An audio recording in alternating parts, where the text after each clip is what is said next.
Hello friends, welcome back. Thank you for waiting and thank you for your prayers also for me and my family.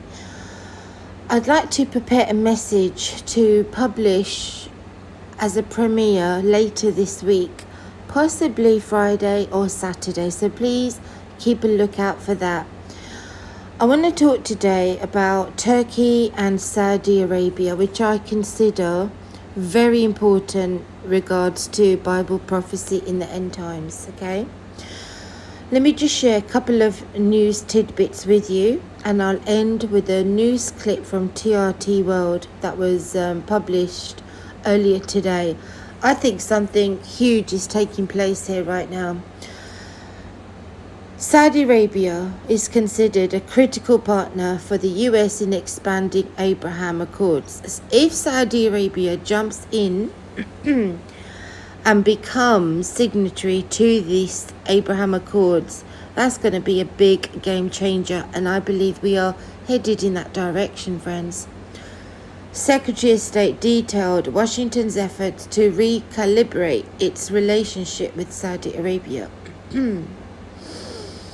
Secretary of State Tony Blinken highlighted Riyadh's potential role in expanding the Abraham Accords, and he's talking about including Saudi Arabia, right? Let me just remind us, friends, that the Antichrist is coming from north of Israel, not from the south. Recently I heard and I read some people speculating if Mohammed bin Salman, the Crown Prince of Saudi Arabia, could potentially be the Antichrist, and I disagree with that. I believe Arabia is where the harlot is. And when you consider the Abraham Accords and the countries that are normalizing relations with Israel, it further proves to me that it's only a matter of time until Saudi Arabia actually joins in and signs the Abraham Accords. This is harlotry, friends. There will be opposition to this, but I believe it will be under the guise of deceit coming from the north, Turkey.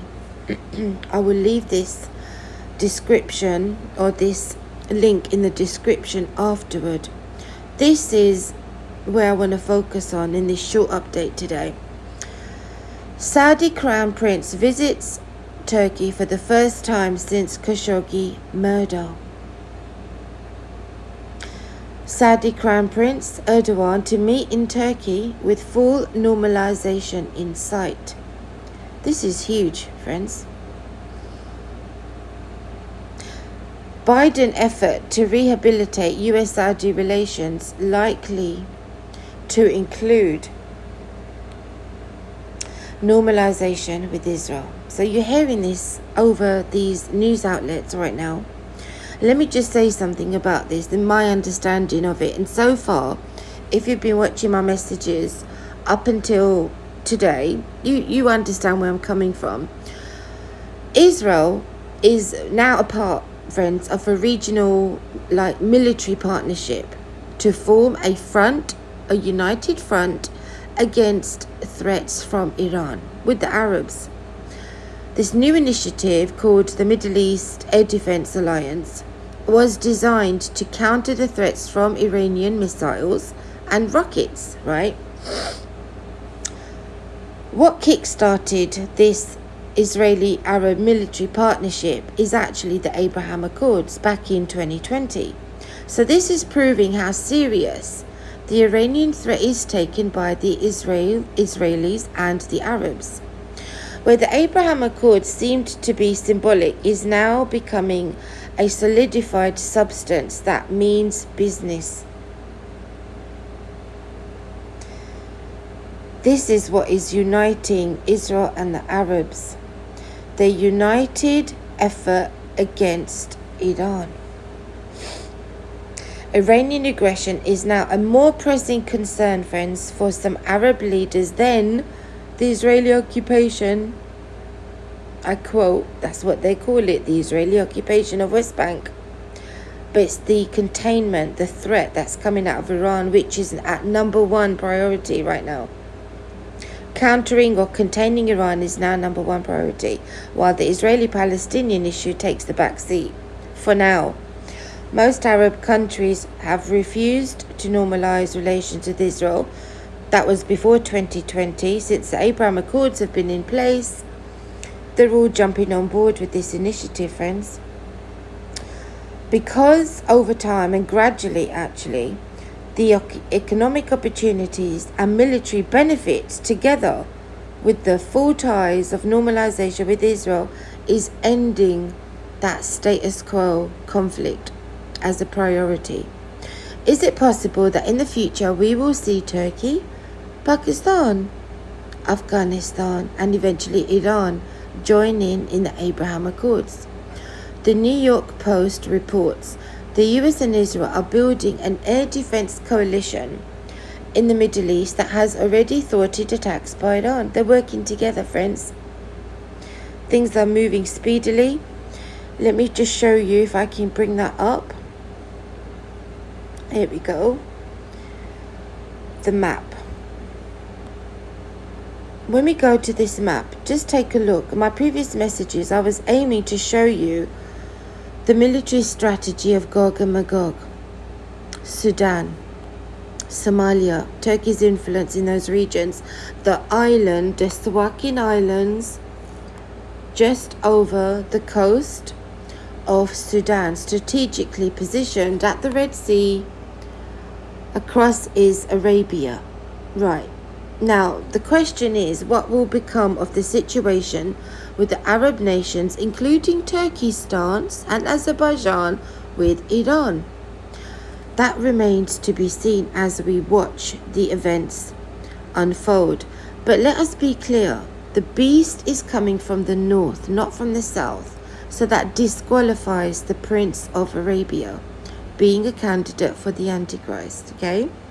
The coalition that forms, the chief head coalition of Turkey, it will consolidate these star nations, top of Israel, north of Israel, okay?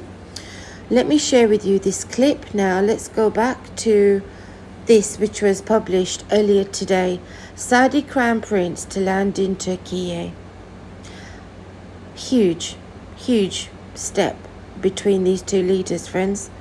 Further isolating Iran, which brings these nations, Arab nations, closer with Israel, economically, military. And Turkey's going to join in. We're going to have to see what happens. But things are surely moving quickly.